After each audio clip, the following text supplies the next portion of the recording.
We're just about 25 games into this NBA season, and though viewership is down and that seems to be the topic of conversation, I've been watching. I'm here for you guys, and this is my NBA ballot to this point in the NBA season. Let's get into it.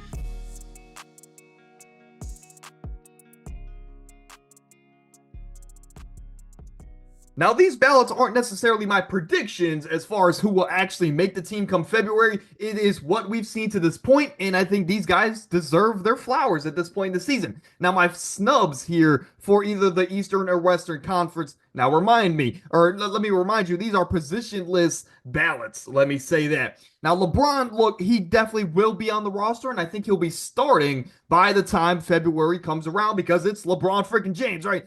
He would definitely have the fan vote carry him if the, I guess, other guys, the other voters, don't push him into the starting lineup. He will get there one way or another. Domantas Sabonis and De'Aaron Fox, both of them have an argument. De'Aaron Fox probably more so because of that insane scoring stretch that he did go on early in the season. Sabonis, of course, he's averaging like 20 and 14 a game. Love me some Sabonis.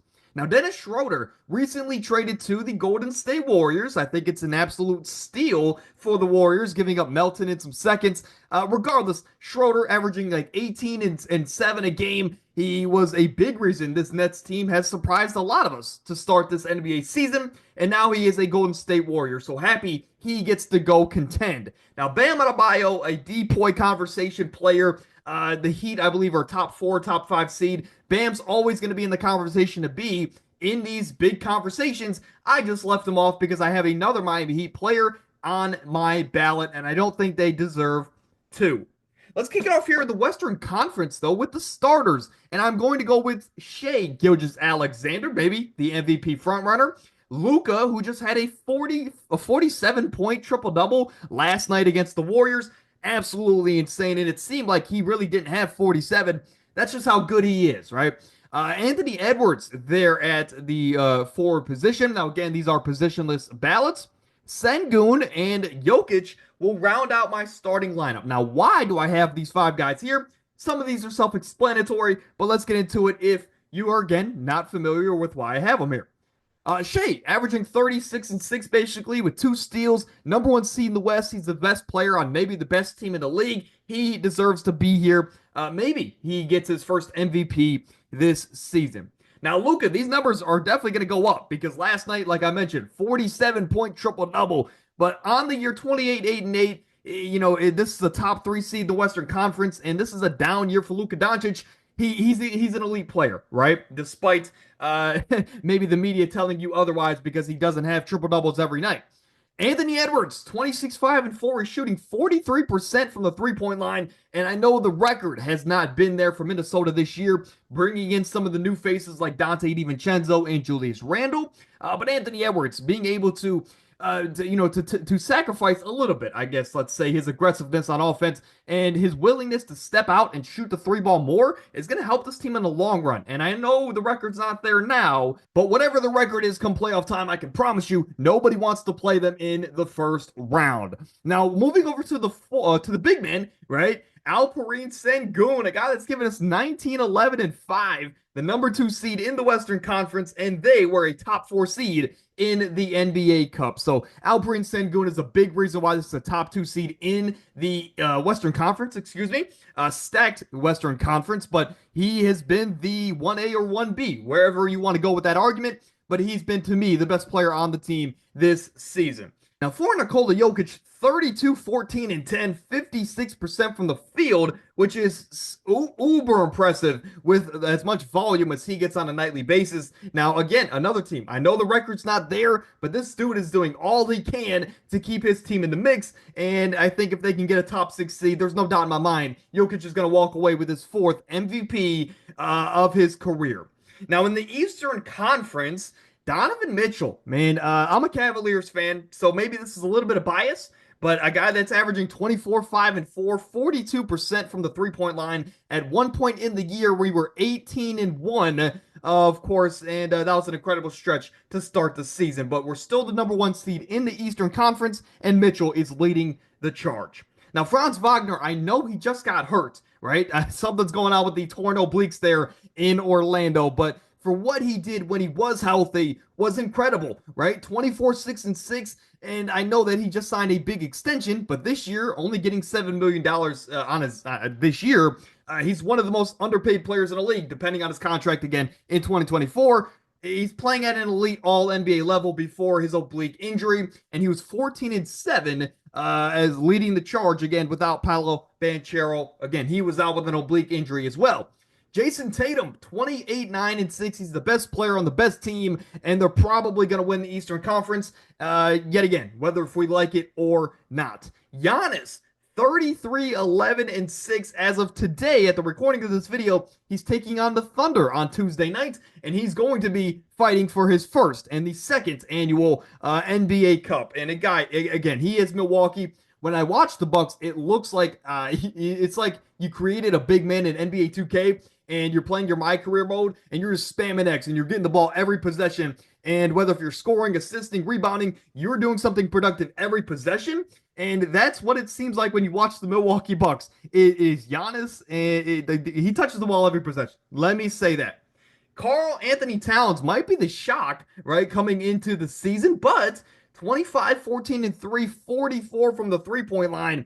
He's been a seamless fit for this New York Knicks team, and we had questions, maybe Tibbs is going to have issues with him because he's not the defender that Tibbs usually goes for at the center position, but he's a seamless fit in this offense. The pick and roll and pick and pop game with multiple ball handlers in this offense, it's going to be dangerous going forward, as it has already been this season. And again, I think right now they're fourth or fifth in the East. This is the worst that the Knicks are going to look throughout the remainder of the season. They're going to be dangerous come playoff time.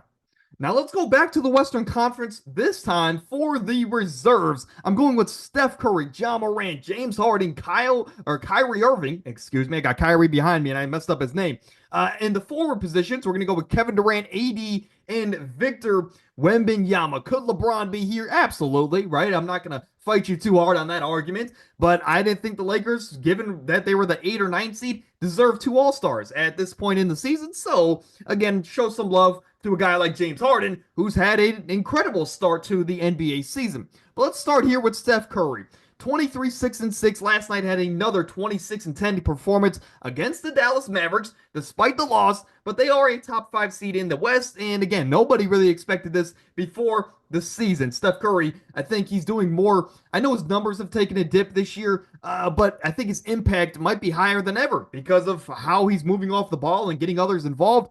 This Warriors team is a sneaky contender here in the Western Conference. I'll say that. For Ja Morant, you're 11-3 when he plays this season. You're top 2, top 3 seed in the Western Conference, and he's just one of the funnest players to watch. I think if you had to make a list, he's up there with Kyrie Irving and maybe some of the other flashy guards around the league, but Ja Morant is a top 3 most exciting player to watch if you can catch him on prime time.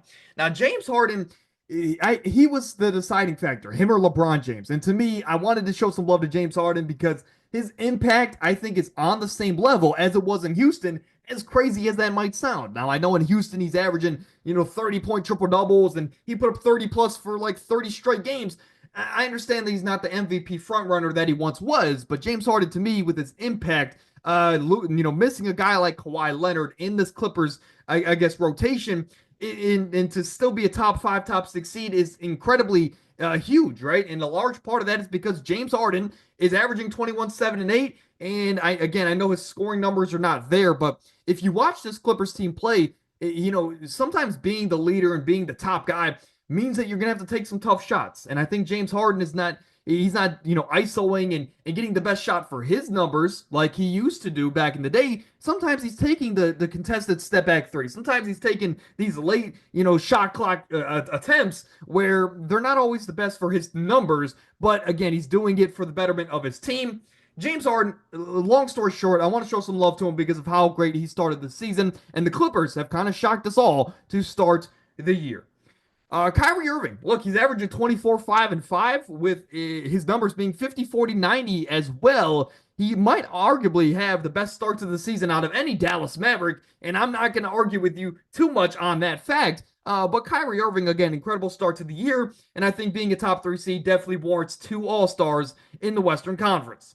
Now, Kevin Durant, 12-2. He has the same argument as Ja. where the first 10 games of the season, I think the Suns were what, 8-1 or 8-2 to start the NBA season, and then Kevin Durant goes down, right? And then we see them kind of come back down to earth, right? And plateau a little bit. But then Kevin Durant comes back and they start winning again.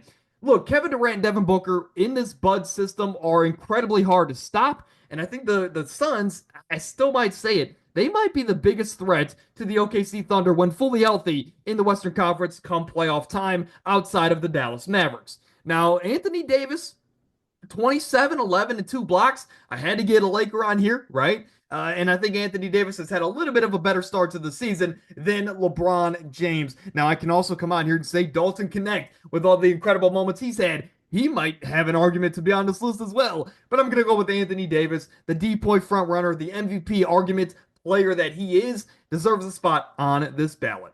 Wemby is the D-point favorite. He's expanded his offensive game even more this year. I mean, there's possessions where he's doing a hezzy into a cross, and he's getting a step back out there as well, and, draining multiple threes per game. This is a guy that is quite literally a video game character, as we all expected. He's impossible to guard, again, as we all expected. And Victor Wembanyama, one of the funnest players to watch.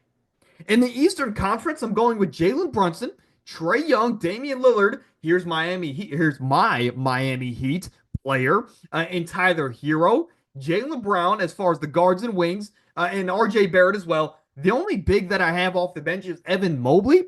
And again, that might be biased as a Cavs fan, but let's talk about it. For a guy like Jalen Brunson to average 25 and 8 and still be a 4 seed, despite his numbers taking a bit of a dip, it's incredible. And I think the Knicks definitely will get 2 All-Stars at this time, and of course at my official ballot in February. But for Jalen Brunson, he had an argument to be in the starting position. I think sometimes less is more. And sometimes, again, for a guy like Jalen Brunson, his numbers took a dip, sure, but I think his impact is more, and I think it's greater than it was in years prior. Again, he's more efficient this year, and I think this Knicks team, if you can get 2 or 3 of these guys going offensively around Jalen Brunson, it's very hard to imagine any team could really stop them in a 7-game series, given how great they are defensively. Now, Trae Young, he's the NBA assist leader, and he is the NBA assist leader by like 2 whole assists, which is incredible. Again, Trae Young, sometimes less is more. He's only averaging 21, which is a bit of a downgrade for his scoring department. But the same argument, as Jalen Brunson. Stick with me here. As a guy that his numbers are down maybe a little bit, but his impact is higher, and that's a big reason why the Atlanta Hawks have been somewhat of a must-watch team this year, because he's getting guys like Jalen Johnson and Dyson Daniels going offensively, and they're able to pull off some of these incredible upsets like they have against the Cavaliers twice, and the Boston Celtics, of course, once without Trae Young. But again, you guys get the picture. His impact is better than it has been in recent years. Damian Lillard, 26, 5, and 7. The NBA Cup appearance. It's him and Giannis. They are carrying Milwaukee. And again, I'm excited to see that game against Oklahoma this upcoming Tuesday. Now, I had to pick a Miami Heat because of how well they've started the season, or I guess how well they've bounced back after their poor start to the season. And Jimmy Butler, again, he's not a regular season guy. Bam Adebayo definitely could be here instead of Tyler Hero. But again, I want to go Tyler Hero, man. A guy that's averaging 23 a game, shooting the best efficiency of his career given his volume. And he's really the go-to guy in this Miami offense on a nightly basis. So Tyler Hero, want to give him his flowers. He deserves a nod. Now, the Celtics do also get a second All-Star. It's Jaylen Brown. He's going to be here. 24, 6, and 5. He's the 2 seed, and again, if he's on his own team, he could be averaging close to, let's say, 28, 8, and 8, but he's taking a bit of a back seat for the betterment of this team. We know the song and dance and the story about the Boston Celtics, but Jaylen Brown deserves to be here with the incredible start to the season that the Celtics have had. They definitely look like they're going back-to-back. Now, again, might be a bit of bias here, but I'm going to give the edge to Evan Mobley over a guy like Bam Adebayo, a guy that's giving us 18 and 9, and I think he's an all NBA defensive first-team lock, I think, at this point in the season. Mobley's an incredible defender, right? I think he's growing into his own offensively, and he's really the X factor for this team come playoff time, because we know Garland's going to shrink. We know Jared Allen's going to shrink. That's just what they do in big-time games. But for Evan Mobley, this is a guy that if he can get it going and continue to gain confidence offensively, if we can get at least 20 and 10 from him and then Mitchell doing his thing, we're going to be a fun playoff team come April. Now, it might be the shock here.